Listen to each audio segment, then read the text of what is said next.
அனைவருக்கும் வணக்கம். 8/5/2026 முதல் 15/5/2026 வரை வார பலன் 12 ராசிக்கு சொல்ல இருக்கிறேன். ரிஷபராசி நேயர்களே, உங்களுக்கு இந்த வாரம் எப்படி உள்ளது என்பதை பார்ப்போம்.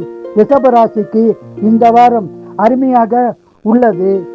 குடும்ப ஒற்றுமை சிறப்பாக இருக்கும். குடும்பத்தில் சுபகாரம் நடக்க உள்ளது. சொந்த தொழில் சிறப்பாக இருக்கும். வியாபாரத்தில் அதிக லாபம் பெருகும். ஆன்மீகத்தில் ஈடுபாடு உண்டாகும். ஆன்மீக சுற்றுலா செல்லவும் வாய்ப்புள்ளது. உங்களுக்கு நிலம், வீடு, வண்டி வாங்கும் பாக்கியம் உள்ளது. மேலும் வழக்குகள் இருந்தால் உங்களுக்கு சாதகமான பலன் உண்டாகும். இந்த வாரம் பணவரம் உள்ளது. சுபசலம் உள்ளது.